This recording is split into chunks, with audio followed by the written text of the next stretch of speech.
정치권 소식 짚어보는 아침의 맞소 시간입니다. 김진욱 더불어민주당 전 대변인, 윤기찬 국민의힘 법률위 부위원장 나오셨습니다. 안녕하세요. 네, 미국에서 발생한 한국인 구금 사태 소식부터 짚어보겠습니다. 구금된 300여 명의 한국인 근로자 내일 새벽 3시 반쯤에 현지에서 출발할 것으로 전해졌습니다. 그러니까 내일 저녁이면 인천공항에 도착을 하는 건데 일단은 안전하게 인천공항에 도착을 하는 게 우선이겠습니다만 그 뒤에 수습해야 될 문제가 아직 많아 보입니다. 그러니까 이게 지금 어쨌든 수습 과정에서는 정부가 열심히 노력을 하고 있고 빠른 수습 능력을 보여주고 있는 건 맞아요. 그런데 이게 전반적으로 보게 되면 기업의 현지 플랜트를 건설하는 이 부분과 관련돼서 기업의 자체 경제 논리로만 투자한 게 아니잖아요. 실제 어떤 정부 대 정부, 미국과의 관세 협상 과정에서 이런 것들이 어떤 노력의 일환으로 제기됐기 때문에 정부가 예방을 했었어야 되는 부분이 없지 않아 있는 것이죠. 이걸 민주당에서는 윤석열 정부 얘기를 하는데 그렇게 따지면 현 정부 책임은 아무것도 없는 것이 되는 것이고 어쨌든 협상 테이블로 올라가지 못했던 부분은 정부가 뼈저리게 대통령도 그에 대한 유감 표명을 했던 걸로 저는 해석을 하는데 그런 위에 수습을 거쳐서 이제 재발 방지책 관련해서 이 부분과 관련해서는 여당 역할도 크다. 지금 저 대통령하고 정부만 움직이고 있는데 여당은 계속까지 그 정적에 대한 내란몰이를 몰두하고 있단 말이죠. 이런 여당과 정부가 힘을 합쳐서 재발 방지책 관련돼서 의회의 역할도 있는 거기 때문에 미국에 관련돼서 좀 노력을 많이 해주시길 바란다. 이런 마음입니다. 알겠습니다. 이 한국인 근로자들의 출국 형태를 두고 우리 정부와 미국 측의 입장이 다른 것도 쟁점이었습니다. 미국 측 입장 먼저 들어보겠습니다.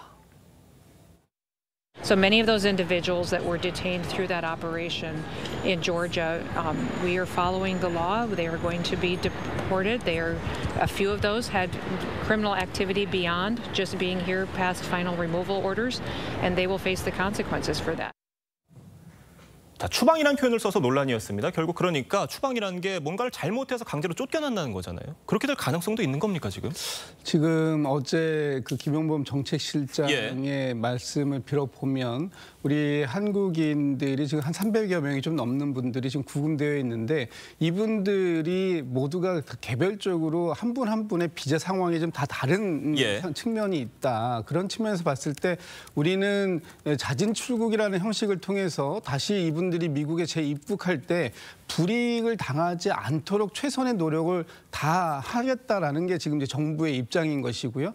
미국 입장에서는 이 중에서는 뭐 지금 비자 문제에 있어서 불법적인 행위를 한 부분도 있기 때문에 그 부분에 대해서는 그 적법하게 처리를 좀 해야 되는 거 아니냐 이런 부분들이 지금 맞서고 있는 겁니다.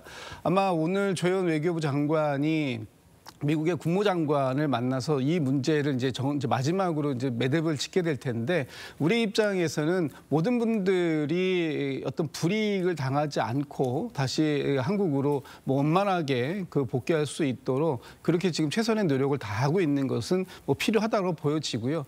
차제에 오늘 이제 저기 외교부 장관이 이제 만나게 될 텐데 재발 방지 노력이 더 중요하다고 봅니다.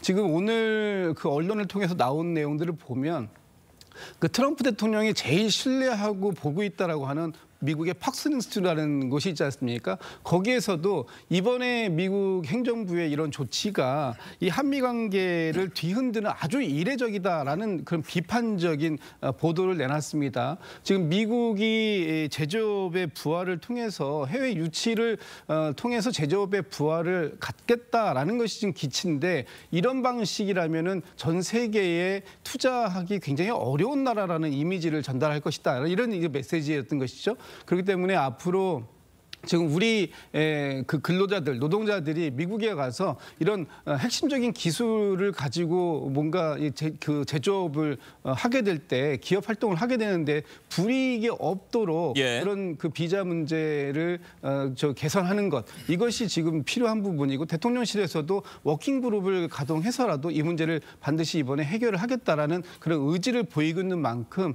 차제의 이런 재발 방지 노력까지 같이 아울러서 이루어진다면 뭐 전화 위복의 기회가 될 수도 있지 않을까 싶습니다. 네, 그러니까 외교 당국을 포함한 정부가 한국인들을 뒤탈 없이 잘 데려오기 위해 노력하고 있는 것만은 분명해 보이는데 이 향후 미국 재입국 제한 같은 불이익이 어떻게 처리되느냐가 관건이 될 것 같아요. 그러니까 이게 지금 그 단순히 저희가 저걸 실언으로 보기 어려운 것이 이민 정책을 총괄하는 게 국토안보부거든요.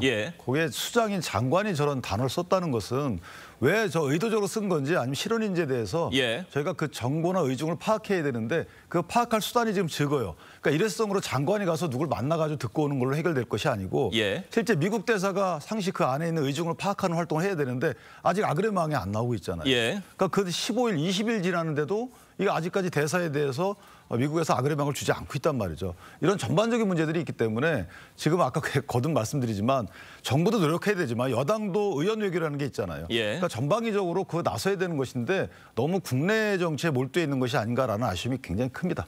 알겠습니다. 이재명 대통령은 미국의 구금 사태와 관련해서 책임을 느낀다며 처음으로 직접 입장을 밝혔습니다. 발언 들어보겠습니다. 갑작스러운 일에 많이 놀라셨을 텐데 깊은 위로 말씀을 드립니다. 국민 안전의 최종 책임자인 대통령으로서 큰 책임감을 느낍니다. 한미 양국의 동반 발전을 위한 우리 국민과 기업의 활동에 부당한 침해가 가해지는 일이 다시는 재발하지 않기를 바랍니다.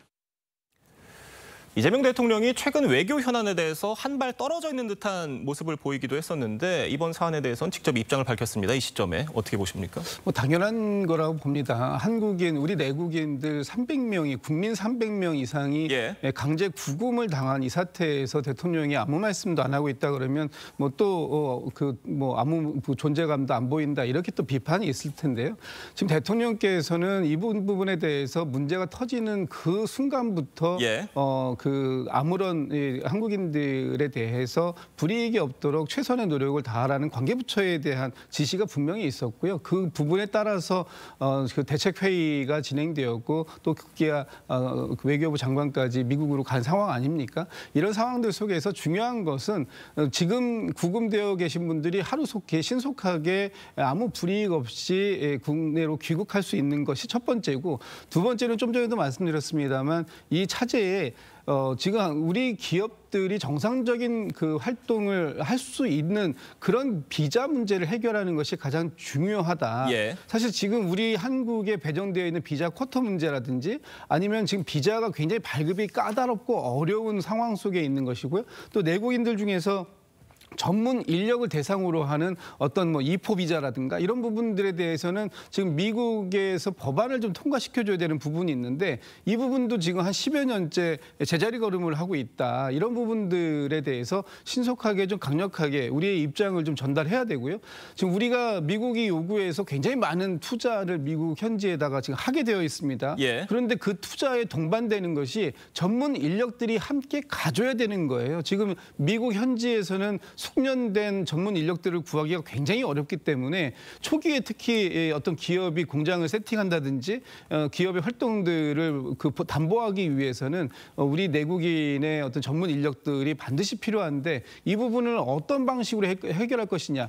그동안의 관례는 그냥 단기 비자라든지 관광 비자 같은 것을 가지고 예. 이제 출장 형식을 통해서 이 문제를 해결해 왔습니다만 이젠 더 이상 그런 과거의 전례를 통한 답습하는 방식은 안 된다라는 것이 미국도 국토이민부 IC의 어떤 강력한 입장이기 때문에 예. 이 상황들을 헤쳐나가는 새로운 전략이 필요하다. 그런 부분들에 대해서 대통령께서도 국무회의를 통해서 강조한 것이다. 이렇게 해석할 수 있을 것 같습니다. 알겠습니다. 윤기찬 부위원장님은 이재명 대통령의 입장 표명 좀 어떻게 들으셨습니까? 저는 적절하다고 보고요. 예. 저 말은 뭐냐면 어쨌든 정부가 이번 정상회담 등을 통해서 세밀하게 살피지 못했다라는 부분에 대한 인정인 것이고 예. 저는 정치에 저런 책임이 뒷받침되는 정치 옳다고 봅니다. 여기에 이제 대통령이 저런 말씀을 했으면 여당도 나서가지고 어떤 입법 촉구 등 범국회적으로 움직여야 되는 부분이 하나 있는 것이고 예. 또 하나는 대변인 말씀처럼 저렇게 비자 문제는 예전부터 문제가 돼 왔는데 실제 이거를 국가적으로 나서가지고 해결하기 위해서 전방위적 노력을 한 적이 없어요. 그래서 이번에 이번 계기록을 하면 좋을 거고 다만 이제 미국의 입장을 저희가 면밀히 파악할 부분이 있어요. 이분들이 그 플랜트 건설 단계부터 그 기술을 전수해달라는 이 의미인지 아니면 플랜트가 완성된 이후에 공장을 운영하는 과정에서 자기들을 고용해달라는 압박인지 이 두 가지 중에 어느 것인지에 대해서 먼저 외교적 라인을 통한 파악이 선행돼야 되겠다 이런 생각을 합니다. 알겠습니다. 모쪼록 우리 국민들이 무사히 뒤탈 없이 귀국했으면 하는 바람입니다. 계속해서 다음 이야기로 넘어가 보겠습니다. 국회로 가보겠습니다. 이재명 정청래 대표가 장동혁 대표와 악수를 나눈 지 하루 만에 국회 교섭단체 연설에서 국민의힘을 향해 날을 세웠습니다. 영상으로 보겠습니다. 국민을 배반하고 국민을 사지로 몰아넣은 헌법 파괴 세력을 청산하자는 것입니다. 이번에 내란 세력과 단절하지 못하면 위헌정당 해산 심판의 대상이 될지도 모릅니다. 명심하십시오. 협치를 위해서 손잡고 약속했던 그것을 하루아침에 뒤집는 이런 정치는 이제 그만했으면 좋겠습니다. 양보가 아니라 여전히 국민의힘 제1야당에 대한 선전포고입니다. 불과 하루 전에 대통령실에서 여야 대표와 대통령이 손을 맞잡고 웃으면서 화기애애한 분위기를 연출하면서 어떤 협치의 계기를 마련했다라는 평가까지 나왔었는데 자, 이럴 거면 악수를 왜 했나 싶어요. 근데 저 부분은 제가 여당 대표로서 적절한지 여부에 대한 비판 이런 걸 다 떠나서 여당 내에서의 어떤 역학관계를 볼 때 이 부분은 사실은 국내심에 대한 정청래 대표의 저런 언행, 태도 이런 것들은 뭐 꾸준했어요. 본인들이 입법의 내용은 헌법 파괴적인 입법을 통해서 헌법 파괴라고 상대방을 비판하는 이런 아이러니도 연출하고 있고 다만 저는 정청래 대표의 하루 만에 저런 도발은 대통령을 향한 선전포고다 저는 그렇게 봅니다. 이것은 대놓고 대통령에 대해서 배려하지 않은 거잖아요. 첫 번째는 사실 교섭단체 대표 연설은 김병기 대표가 해도 됐어요. 본인은 하루 전날 대통령과 손잡고 그런 모양새에 또 당부를 받은 마당에 난 나서기 뭐하다. 같은 내용을 말한다 하더라도 저건 김병기 원내대표가 했어도 됨에도 불구하고 본인이 나섰다는 점 그리고 대통령의 협치 주장 그 당부에도 불구하고 협치한다는 한 번도 안 들어갔잖아요. 이건 대놓고 대통령에 대한 저격이고 저는 도전이다. 그렇게 평가합니다. 그러니까요. 그러니까 그제 이재명 대통령이 회동에서 뭐라고 얘기했냐면 여야가 너무 과하게 부딪히는 그런 상황 정말 부적절하고 상생의 정치를 해야 된다라고 얘기를 했었는데 이런 이재명 대통령의 말이 굉장히 무색해졌습니다. 대통령께서 또 그런 말씀도 하셨어요. 정부는 정부고 여당은 여당의 역할이 있는 것이다라는 말씀하셨고 지금 정청래 대표는 여당의 대표로서 국회의 교섭단체 대표 연설 아닙니까? 거기에서 여당의 입장을 말씀을 하신 겁니다. 저 말씀이 뭐 새로운 말씀도 아닌 것이죠. 지난 전당대회 과정부터 지금까지 일관되게 국민의힘의 변화를 촉구해온 목소리를 계속해서 내왔고 이번에도 그런 기조 속에서 나온 메시지다.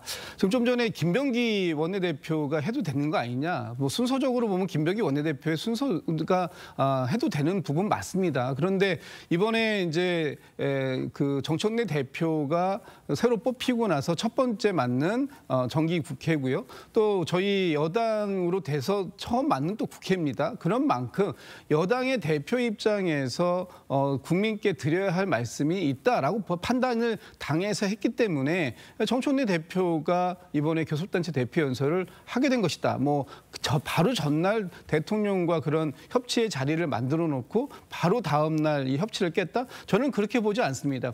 협치라는 것이 여당의 일방적인 양보만의 협치가 아니라 야당이 그만큼 국민들의 눈높이에 맞게 변화하고 함께 갈 수 있을 때 그때 협치가 이루어질 수 있다는 것이 정청래 대표의 생각이라면 그 생각에 대해서 국민들께 말씀드리고 국민들의 이해를 구하는 것 이것도 필요한 부분이 있었다.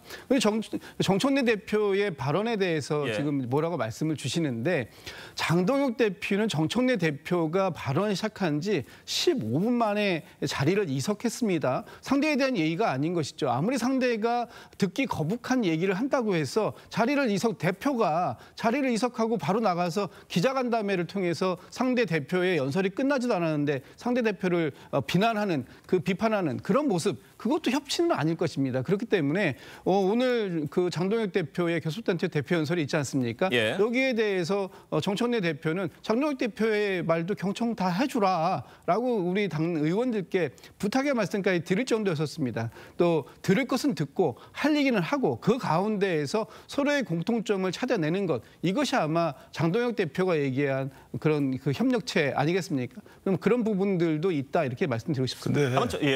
정청래 대표가 생각하는 그런 협치라는 생각이 있었으면은 그게 어떤 것이다라고 좀 설명을 하는 내용이 있었으면 좋았을 텐데 협치라는 단어를 한 번도 쓰지 않았다는 겁니다. 그러니까 이게 어떤 대통령의 역할, 여당 대표의 역할 분담이라고 하기에는 그제 있었던 이재명 대통령의 말을 너무 존중하지 않는 것 아니냐라는 지적도 있거든요. 협치라는 말을 쓰지 않았다고 해서 협치를 안 할 것이다. 협치라는 말을 100번 쓰고 아무것도 안 하는 것보다 협치라는 말을 안 써도 서로가 찾을 수 있는 공통점을 찾아내는 것, 그리고 그것을 실행에 옮기는 것, 그것이 오히려 더한 협치일 수 있기 때문에 정청래 대표가 내란이라는 말을 20몇 번을 쓰고 협치라는 말을 단 한 번도 쓰지 않았다. 이런 숫자에 집착할 것이 아니라 과연 진정하게 국민의힘이 여당과 지금 같이 협치할 수 있는 국민의 눈높이에 맞는 그런 보수의 건전한 보수를 지향하는 정당으로 다시 돌아올 수 있는 것인가 하는 부분,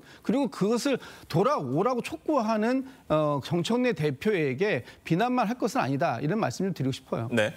근데 상대 당에 대해서 위원정당 해산할 거다 이렇게 얘기하고 있는데 당대표가 어떻게 듣고 있어요, 그걸.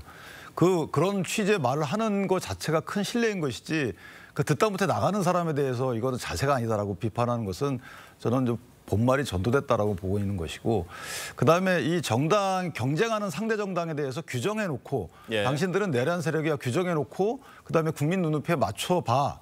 저는 이거는 답을 쓸 수 없는 부분을 문제를 낸 거예요. 그 문제를 저희가 받을 이유도 없고, 분명히 본인들이 내란 정당이라고 규정하지 않으면 이 내란 정국은 벗어나는 거거든요. 근데 본인들이 계속 규정해놓고 벗어나 봐.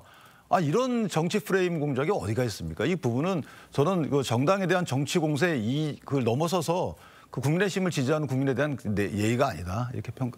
제가 이 말씀은 꼭 좀 드려야 될 것 같아요. 내란 정당으로 규정했다고 말씀하시는데, 내란과 이 계엄을 옹호하면 내란 정당이 될 것이고 위헌 정당이 될 것이다. 그렇게 되면 해산의 길로 갈 것이니까 그 길로 가지 말라고 얘기하는 겁니다. 본말이 전도된 것이 아니고요. 정청래 대표의 본 뜻을 정확하게 이해해 주시면 좋겠다, 이런 말씀 짧게만 말씀드릴게요. 예. 저희가 언제 계엄을 옹호했고 언제 내란을 옹호했습니까? 그거는 민주당이 저희 있었던 상황이나 그 이후의 행위에 대해서 그냥 규정하는 거예요. 당신들은 계엄을 옹호했네, 내란을 옹호했네. 그래놓고 그걸 아닌 것을 어떻게 입증하죠? 있는 것을 입증은 가능하지만 저희가 법조에서 보면 아닌 것을 입증하는 건 굉장히 어렵다. 근데 아니라고 하는데 이건 그냥 계속 규정하고 있어요. 자, 이런 정청래 의원의 말이 이게 협치를 위한 자세가 기본적으로 안 돼 있는 것이죠. 오죽하면 대통령이 그럼 내란 정당과 대통령이 손잡겠을까요?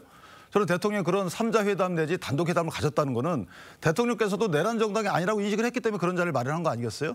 그럼에도 불구하고 왜 정청래 대표는 또 내란 정당이라고 어떤 정치적 공세를 필요 이상으로 하냐, 이 말입니다. 그 자체는 기본적으로 여당 대표의 교섭단체 대표 연설의 주제가 될 수는 없는 것이죠. 네, 정청래 대표가 국민의힘을 향해서 내란 세력과 단절하지 못하면 정당 해산될 수도 있다라고 한 발언에 대해서 각각의 지금 해석을 말씀해 주신 건데, 결국 이 발언, 이런 강한 발언을 두고 국민의힘에서는 과연 이재명 대통령이 있는데도 어떻게 이런 강한 발언을 할 수가 있느냐, 도대체 대통령이 누구냐라는 발언까지 지금 나오고 있거든요.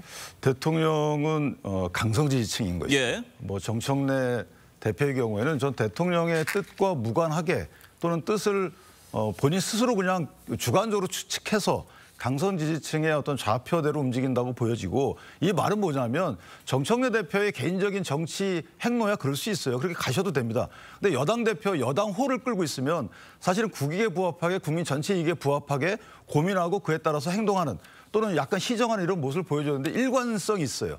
그래서 이 부분은 저는 개인적으로 대통령과 정청래 대표 관계는 그분들끼리의 관계니까 모르겠지만 어쨌든 국민 다수에 미치는 영향을 비춰볼 때 대표 자격이 없다. 저는 그렇게 생각합니다. 알겠습니다. 오늘 송원석 원내대표의 교섭단체 대표 연설이 예정이 되어 있는데 과연 어떤 내용이 담길지 저희가 잘 지켜보도록 하겠습니다. 다음 얘기도 짧게 해보겠습니다. 성비위 파문으로 지도부가 총사퇴한 조국혁신당이 논란에도 불구하고 조국 원장을 비대위원장에 단수 추천하기로 했습니다. 직접 들어보겠습니다. 조국혁신당 비대위원장으로 조국혁신정책연구원장을 당무위원회에 추천하기로 하였습니다. 창당 초심으로 다시 시작하겠습니다. 당의 주요 리더로서 그 어려움을 책임지고 헤쳐나가는 것이 본연의 역할이다라고 하는 의견들이 많았기 때문에 사실 조국 원장이 조국혁신당의 비대위원장으로 오느냐 마느냐는 중요한 게 아니다라는 분석이 많았습니다. 누가 오든 간에 조국 원장과 배치되는 뜻을 관철시킬 수는 없을 것이다라는 분석들이었는데, 그럼에도 불구하고 지금 이 시점에서 이렇게 성비위 사건 파문이 불거진 상황에서 지금만큼은 좀 뒤로 물러나 있는 것도 좋겠다라는 목소리도 많았거든요. 왔습니다. 어떻게 그러니까 보십니까? 11월 달에 사실 전당대회가 결정이 돼 있는 상태잖아요. 현 지도부가 조기 퇴진하고 조국 전 장관을 사실상 추대하기 위해서 전당대회 일정까지 마련해 놓은 마당에 예. 한 2, 3개월 정도 빠른 등판을 한 거예요. 그럼 그 이유가 뭘까? 물론 조국 당을 추스리는 면도 있지만 그 추스린다는 방향성과 관련돼서는 저는 개인적으로 내분이 있을 수 있다, 조국 당에. 그러니까 내분을 이걸 더 방치하게 되면 조국 당이 다음 지방선거 등 정치 세력으로 기능이 어렵기 때문에 조국 전 장관이 이를 미리 등판함으로써 이걸 마무리하려고 하는 게 아닌가라는 생각이 드는데 문제는 조국 전 장관도 여기에 책임이 있잖아요. 책임이 있음에도 불구하고 본인이 애써 다른 스태프들이 책임 없다고 강변을 한 상황에서 등판을 했기 때문에 저는 개인적으로 앞으로는 조국 혁신당이 아니고 예. 그냥 조국당 이렇게 불러야 되겠다 이런 생각이 듭니다. 조국 비대위원장, 이 비대위원장직을 수락을 하게 된다면 조국 본인에게 득이 될 거라고 보십니까? 독이 될 거라고 보십니까? 일단 뭐 조국 혁신당에서 조국 대표 전 대표가 갖는 위치가 뭐 조국 전 대표를 빼놓고는 얘기할 수 없다라는 것이 예. 객관적인 평가 아닙니까? 그렇다면 이번 그 조국 전 대표의 비대위원장 등판은 어떻게 보면 뭐 위기이자 기회일 수밖에 없는 상황입니다. 예. 지금 책임감을 갖고 이번에 발생된 성비위 사건을 해야 하는 것이 또 위기라면 또 그밖에 정치인으로 이 문제를 잘 해결했을 때 정치인으로서 다시 한번 조국 혁신당의 리더십을 세울 수 있는 것 이것은 또 다른 기회가 될 수 있기 때문에 조국 전 대표가 비대위원장직 수락을 통해서 새롭게 조국 혁신당을 세워가는 부분이 필요한데 앞으로 이 문제를 어떤 방식으로 어떻게 매끄럽게 처리해내는가 하는 부분이 가장 중요한 부분이 될 것이라 보고요. 조국 전 대표가 비대위원장직을 수락할 수밖에 없었던 여러 가지 저간의 사정이 있으면서 거기에 창당 초심이라는 부분들을 여러분들이 지금 말씀을 주시더라고요. 이 창당 초심이라는 것은 결국은 조국 전 대표를 시작했던 당에서 조국 전 대표가 잘 이 부분을 수습해 주길 바란다. 이런 의미가 아닐까 싶습니다. 알겠습니다. 오늘 두 분 말씀은 여기까지 듣겠습니다. 감사합니다.